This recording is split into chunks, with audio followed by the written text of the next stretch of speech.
dans Fragile mais debout, un podcast sincère, à mi-chemin entre la réflexion thérapeutique et le récit intime. Moi, c'est Julie, je suis psychologue clinicienne depuis plus de 20 ans et spécialisée en thérapie comportementale et cognitive depuis 2016. L'épisode que tu t'apprêtes à écouter s'intitule « Et si tu t'écoutais enfin ?»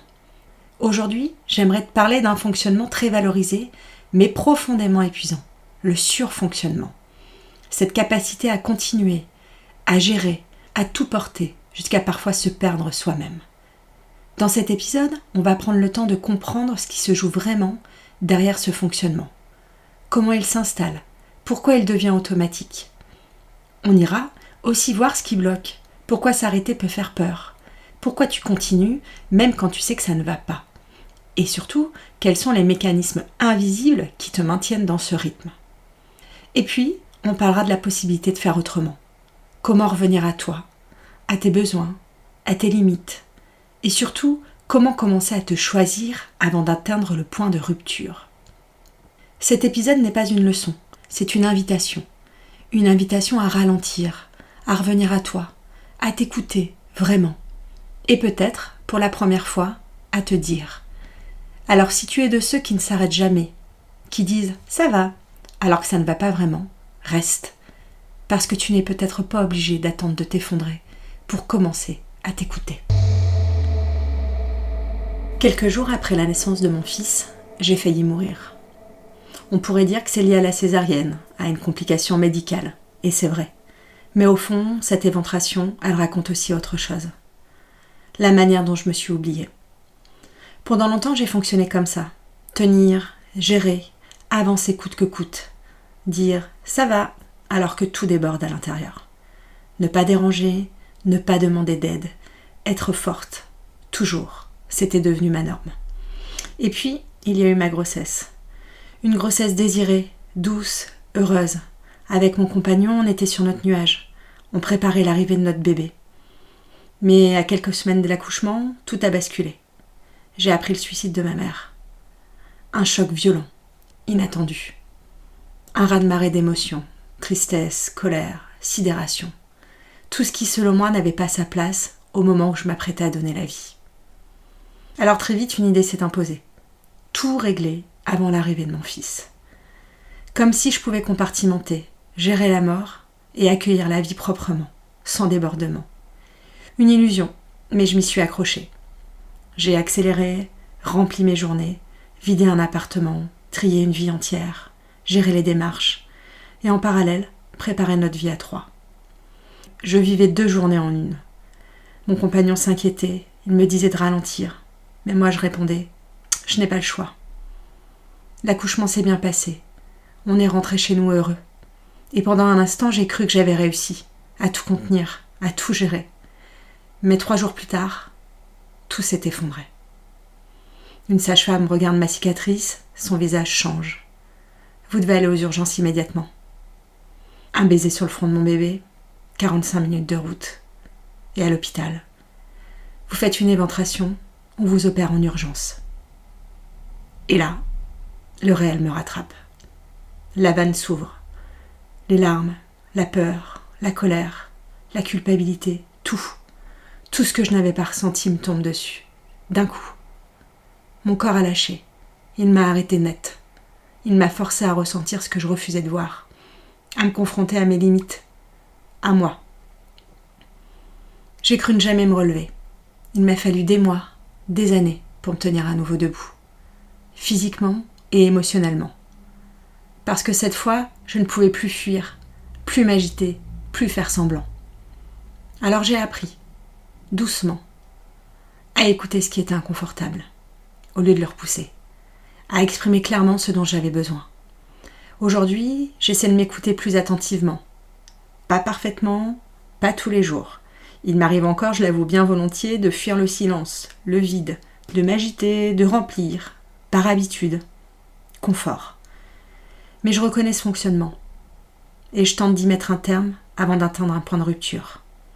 Et depuis que je fais ça, depuis que je m'écoute, j'en veux moins aux autres de ne pas devancer mes besoins. Parce que la vérité, c'est que j'attendais d'eux ce que je ne me donnais pas. Alors, peut-être que toi aussi, tu tiens. Peut-être que toi aussi, Tu gères tout. Tu dis que ça va alors que ça ne va pas vraiment. Tu n'oses pas demander d'aide, poser des limites. Et peut-être que tu attends l'effondrement pour t'écouter. Mais si tu pouvais réussir à t'arrêter un peu avant, et si tu t'écoutais enfin? Le surfonctionnement, ce n'est pas une force. C'est une stratégie de survie. Une manière de continuer malgré l'épuisement physique, mental, émotionnel. Souvent, ça s'installe tôt, avec des messages comme « sois forte »,« ne dérange pas »,« débrouille-toi », et avec un rôle, celui du pilier, du sauveur, un rôle valorisé, renforcé, donc difficile à remettre en question. Avec le temps, ça devient une identité. Je dois tenir, j'ai pas le choix. Si je m'arrête, tout s'effondre. Alors on continue, encore et encore, jusqu'à ce que le corps ne puisse plus suivre. Parce que le corps, lui, n'oublie rien. Le stress, la fatigue, les émotions non dites, il enregistre tout.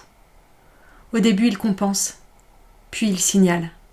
Fatigue, irritabilité, tension. Et quand ces signaux ne sont pas entendus, le corps s'arrête. C'est une limite biologique, un mécanisme de protection. Alors pourquoi on ne s'arrête pas avant? Parce que s'arrêter, ça fait peur. Peur du vide, peur du silence, peur de ressentir. Et parfois, peur de ne plus savoir qui l'on est sans ce rôle. Alors on fait l'inverse. On s'agite, on accélère. Pour éviter une chose, se retrouver face à soi. En arrière-plan, plusieurs mécanismes sont à l'œuvre. Le premier, le déni émotionnel. Faire comme si ça allait. Le deuxième, le trop-plein.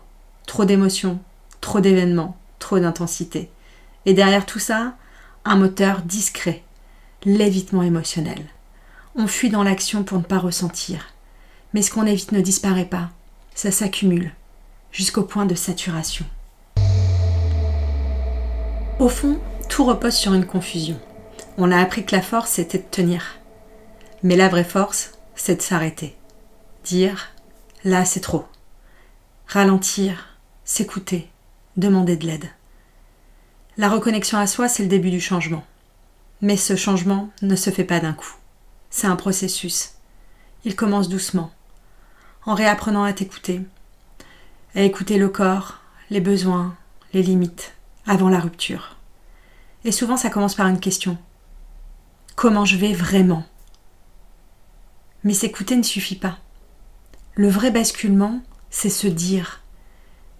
Oser dire « je suis fatigué, j'ai besoin d'aide, je ne peux plus ». Reconnaître ses besoins, identifier ses limites et les exprimer. Ça paraît simple, mais c'est difficile. Parce que ça confronte à la peur de déranger, de décevoir, d'être rejeté. Mais ne rien dire coûte encore plus cher. Un besoin ignoré, il s'accumule. Une limite non posée, elle épuise. À l'inverse, à chaque besoin exprimé, à chaque limite posée, tu te reconnais, tu te donnes de la place. Et tu transformes quelque chose de profond, ta relation à toi, ta place dans ta vie. Et c'est aussi comme ça qu'on prévient l'épuisement. Passons à présent, si tu le veux bien, de la théorie à la pratique. Prends, si tu le peux, un moment pour toi. Un vrai moment. Coupe les distractions et installe-toi confortablement. Assis ou allongé, à ta guise. Si c'est possible, ferme doucement les yeux. Et viens simplement porter ton attention sur ta respiration, sans la modifier. Juste l'observer. L'air qui entre, l'air qui sort. Petit à petit, laisse ton corps se relâcher, comme si, pendant quelques minutes, tu n'avais plus rien à prouver, rien à porter.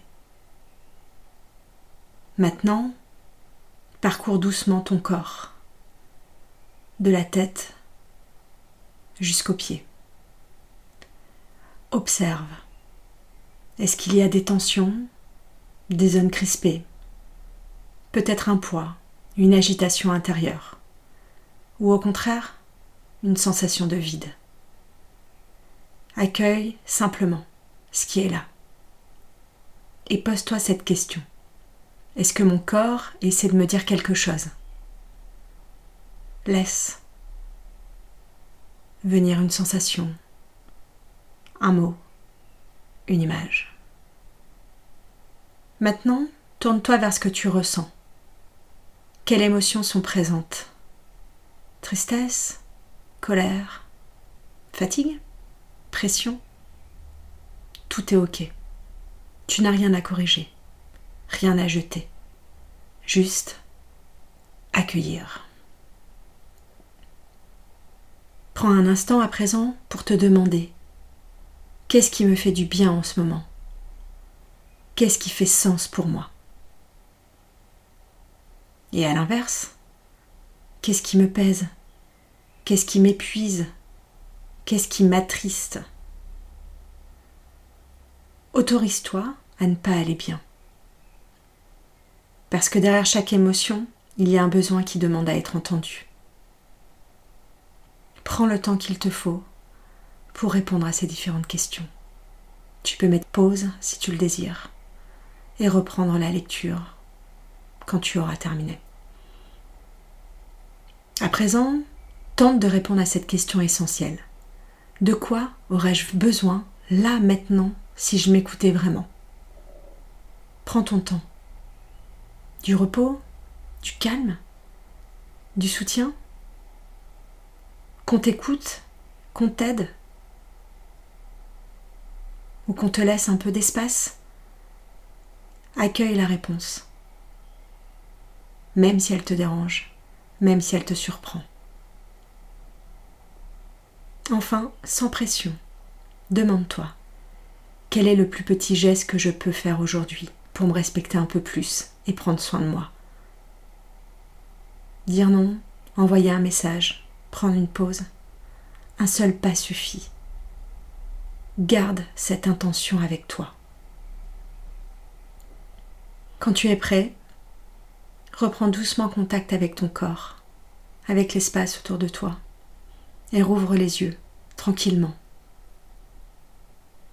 Enfin, pour finir, prends une seconde pour te remercier de ce temps que tu viens de t'accorder, et pour les petits pas que tu t'apprêtes à faire. Parce que s'arrêter, se choisir, s'écouter, on ne le dit jamais assez. C'est un mouvement profond qui change bien plus de choses que tu n'imagines. Cet épisode touche à sa fin. S'écouter, se dire, ce n'est pas un luxe. C'est une nécessité, une manière de se protéger et surtout de ne plus s'abandonner. Le vrai changement ne commence pas quand tout s'effondre. Il commence bien avant, dans ces moments où tu sens que ça déborde, mais où tu continues quand même. Et à cet endroit-là, tu as un choix. Continuer comme tu l'as toujours fait, ou t'arrêter, juste un peu. Dire non. Demander de l'aide. Arrêter d'attendre des autres ce que tu ne t'offres pas encore à toi-même. C'est-à-dire du repos, de la reconnaissance, de la place. Parce que la vérité, c'est que tes besoins sont déjà là. Tes limites aussi. Et les ignorer a toujours un coût. Alors, est-ce que tu continues à t'oublier ou est-ce que tu commences enfin à te choisir? Tu n'as pas besoin d'attendre d'être au bout. Tu peux t'écouter avant que ton corps t'y oblige. Merci d'avoir écouté cet épisode de Fragile mais debout. S'il a résonné pour toi, tu peux le partager. À très bientôt. Et d'ici là, prends soin de toi. Ciao.